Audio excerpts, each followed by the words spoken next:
أعوذ بالله من الشيطان الرجيم بسم الله الرحمن الرحيم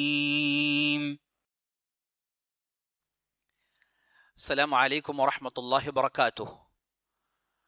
إن المحمود هو الله جل جلاله والمصلى والمسلم عليه والنبي وآله وبعد.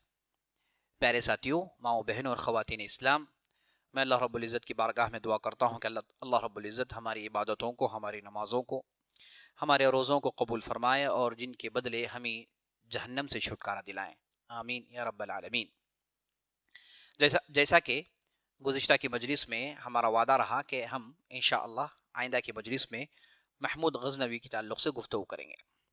مجھے محمود غزنوی سے پہلے ایک چیز نے مجھے روکا ہے، اور وہ یہ ہے کہ عام طور پر محمد بن قاسم رحمۃ اللہ علیہ کے تعلق سے اور ان کی جو محنتیں تھیں اور ان کے بعد غزنوی حکومت قائم ہونے سے پہلے جو لگ بھگ 200-250 سال کا فاصلہ ہے، ان میں جو ترقیاں ہوئی ان تعلق سے بہت کم لوگ جانتے ہیں۔ تو میں نے چاہا کہ تھوڑی تفصیل اس تعلق سے بھی آ جائے تو انشاءاللہ بات کھل کر سامنے آئے گی اور بات ریکارڈ بھی ہو جائے گی۔ آئندہ چل کر کوئی اسے استفادہ کرنا چاہے تو وہ بھی استفادہ کر سکتا ہے۔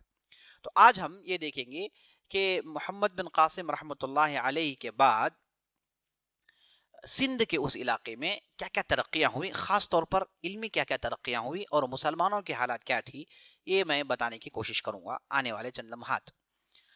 عزیز دوستو، محمد بن قاسم رحمۃ اللہ علیہ کے تعلق سے ہم نے یہ دیکھا کہ یہ فاتح سندھ کے نام سے مشہور ہیں، اور راجہ داہر کا جو واقعہ آپ نے سنا کہ دیبل کے اندر محمد بن قاسم کے ساتھ گھمسان کی لڑائی ہوتی ہے، اللہ رب العزت مسلمانوں کو جیت دیتا ہے، تو اس کے بعد سندھ میں مسلمانوں کی حکومت قائم ہو جاتی ہے۔ جب بھی ہم سندھ کی بات کرتے ہیں 4-5 علاقوں کا نام ہونا ضروری ہے، جاننا ضروری ہے۔ پہلا، سندھ کے اندر جو مشہور علاقہ ہے وہ ہے ملتان کا علاقہ، جسے پائے تخت، جسے آپ کیپٹل کہہ سکتے ہیں، اور اس کے بعد منصورہ، یہ بہت ہی مشہور علاقہ ہے۔ کہا جاتا ہے کہ علاقے کو قائم کرنے والے محمد بن قاسم کے لڑکے جن کا نام عمر تھا، جو بعد میں گورنر بنا کے بھیجے گئے، وہ تھے جنہوں نے اس علاقے کو آباد کیا اور نام رکھا منصورہ۔ تو ملتان، منصورہ، مکران اور دوسرے بلوچستان، یہ وہ علاقے ہیں جو سندھ کے اندر جو بہت ہی مشہور علاقے ہیں۔ سندھ اس زمانے میں ہندوستان میں داخل تھا، سندھ ہندوستان کا حصہ تھا، یہاں پر باقاعدہ راجپوتوں کی حکومت ہوا کرتی تھی۔ تو آج کا جو ہندوستان ہے اس میں سندھ داخل ہے، سندھ چونکہ آج پاکستان کے علاقے میں داخل ہے، تو آج کے اعتبار سے آپ دیکھیں گے تو سندھ یہ پاکستان میں ہے، ہندوستان میں نہیں۔ تو اس زمانے میں جب سندھ میں مسلمانوں کی حکومت قائم ہو چکی تھی، لگ بھگ 40 سے زیادہ امراء آئے جو ایک کے بعد ایک آئے، اور یہاں پر 200 سے 250 سال تک حکومت رہی۔ اس زمانے میں یہ جو آج کا ہندوستان ہے، شمال ہندوستان، یہاں پر راجپوتوں کی حکومت تھی۔ یہاں پر ایک مشہور بادشاہ اس زمانے میں ہوا کرتا تھا جس کا نام تھا جے پال، اور اس کا لڑکا آنند پال۔ ان کی یہاں بہت ساری حکومت ہوا کرتی تھی، اور اس کے علاوہ بھی اور بھی بہت سارے بادشاہ تھے جن کی ریاستیں ہوا کرتی تھی۔ تو یہ جو سندھ ہے اس کے اندر جو مشہور علاقے ہیں ان میں بہت ساری علمی خدمات ہوئیں۔ سندھ کا علاقہ علمی خدمات کے لیے کافی مشہور تھا اس زمانے میں، خاص طور پر جب ہارون رشید کی حکومت قائم ہوئی، اس نے ہند سے اور سندھ سے کافی اچھے تعلقات رکھے، باقاعدہ یہاں کے علماء کو بلایا اور یہاں سے بہت ساری خدمتوں کو اس نے حاصل کی۔ تو یہاں پر ہم یہ بتانا چاہیں گے کہ سب سے پہلے علم ہیئت، علم ہیئت کہتے ہیں آرکیٹیکچر نالج کو، اس میں عربوں نے ہندوستان سے کافی فائدہ اٹھایا۔ اس میں جو ان لوگوں کی، ہندوستان کے افراد کی جو اہم کتاب تھی جسے سدھانت کہتے ہیں، یہ علم ہیئت میں بہت ہی اہم کتاب تھی۔ اس کتاب کا سب سے پہلا ترجمہ ہوا سنسکرت میں، جتنی بھی کتابیں تھیں ان کتابوں میں سب سے پہلے کتاب جس کا ترجمہ عربی میں ہوا وہ یہی کتاب ہے جسے سدھانت کہتے ہیں۔ اس کا عربی میں ترجمہ ہوا جس کا نام رکھا گیا کتاب الہند سندھ، کتاب الہند و سندھ۔ اور یہ کتاب جس کا ترجمہ ہونے کے بعد اسے ایک اتنی شہرت حاصل ہوئی، سارے عرب دنیا میں کتاب پھیل گئی۔ تو لوگوں نے علم ہیئت کے لیے یعنی آرکیٹیکچر کے علم کے لیے اس کتاب کو بنیاد بنایا، اور اسی کتاب سے بہت دنوں تک استفادہ کرتے رہے۔ بہت سارے آئے، نئے نئے اصطلاحات اس کتاب سے نکالے، اور اس کتاب کی تشریح ہوئی اور اس کتاب کی جو ہے مختصر لکھے گئے، اور اس میں گویا کہ کتاب اہم کتاب سمجھی جاتی تھی جسے وہ لوگ پڑھا کرتے تھے عرب دنیا میں۔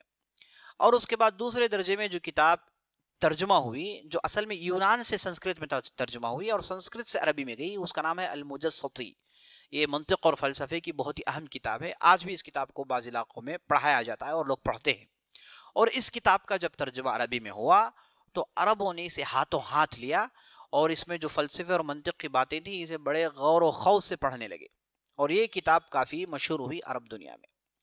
اور اسی طریقے سے یہ باتیں ہو گئی علم ہیئت سے۔ جب ہم علم حساب کی بات کرتے ہیں، میتھمیٹکس کی بات کرتے ہیں، تو ہندوستان سے عربوں نے نمبرز کا استفادہ کیا۔ تو عربوں کے پاس جو نمبرز ہے اسے یورپ میں کہتے ہیں عربک نیومرلز، اور عرب اسے کہتے ہیں ارقام ہندیہ۔ تو ہندوستان سے یہ نمبرز لیے گئے، یہ جو نمبرز ہیں 1 2 3 جو نمبرز نیومریکلز دیکھتے ہیں، اسے اصل میں ہندوستان میں اس کی پیدائش ہوئی آریہ بھٹا اور وہ زمانے میں جس کا ذکر میں نے آپ کے سامنے کیا، سمدر گپت کا جب دور تھا، تو اس دور میں بہت ساری ترقیاں ہوئی، اور اس کے بعد بکرامجید کی جو دور آیا، اس دور میں بھی کافی ترقیاں ہوئی۔ تو یہ دور سے میں یہ جو نمبرز ہے اسے کافی ڈیولپ کیا گیا، اور میتھمیٹکس کو کافی ڈیولپ کیا گیا۔ تو عربوں نے ہندوستان سے جو اہم استفادہ کیا، جس چیز کا علم حاصل کیا بہت زیادہ، وہ تھا علم حساب۔ اس میں خاص طور پر یہ عربک نیومرلز جو ہیں یہ عربوں نے ہندوستان سے لیا، اور عربوں سے یوروپینس نے لیا، تو اسی لیے یوروپین سے عرب نیومریکلز کہتے ہیں۔ تو اس سے معلوم ہوا کہ ہندوستان سے عربوں نے استفادہ کیا، اور عربوں کا اہم رول، انٹرمیڈیٹری رول جس کا ذکر میں نے کیا، عربوں کا رول اس سے ہم کو سامنے معلوم ہوتا ہے۔ اور اسی طریقے سے علم حساب کی جب بات ہوئی تو آپ علم طب کی بات کیے بغیر ہم رہ نہیں سکتے، کیونکہ ہندوستان کا تعلق طب سے بڑا گہرا ہے۔ علاج، معالجہ، یہاں کی جڑی بوٹیاں، یہاں کے پودے، یہاں کا علاج ہندوستان کا ساری دنیا میں مشہور ہے، اور اسے مشہور کرانے والے عرب ہیں، یاد رکھ لیجیے۔ عرب آئے تھے ہندوستان سے علاجات لے کر جاتے اور ساری دنیا میں پھیلاتے، شام کے ذریعے سے یورپ تک یہ بات پھیلتی، اور علاج جو ہندوستان کا تھا یہ ساری دنیا میں پھیلانے والے یہی عرب تھے۔ تو علاج کی بات جب آئی تو ہمارے سامنے منکا کا ذکر آنا ضروری ہے۔ یہ منکا وہ آدمی ہے جو بہت بڑا طبیب ہوا کرتا تھا۔ کہا جاتا ہے کہ ہارون رشید کافی بیمار ہوا، اسے ایسی بیماری آئی جس کا علاج اس کے اطباء کر نہیں پائے۔ اس کے دربار میں مختلف لوگ ہوا کرتے تھے، مختلف اطباء ہوا کرتے تھے، ڈاکٹرز ہوا کرتے تھے، لیکن کوئی بھی اس کا ٹھیک علاج نہیں کر پایا۔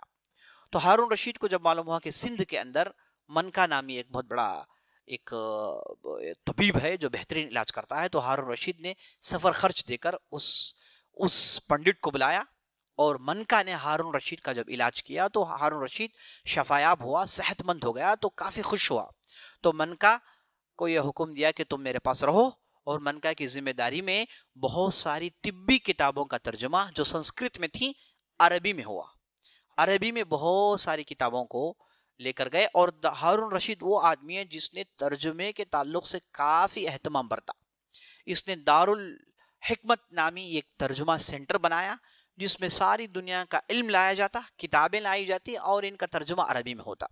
اور ہارون رشید کے بعد اس کا لڑکا مامون رشید نے بھی کافی سبقت حاصل کی اس تعلق سے۔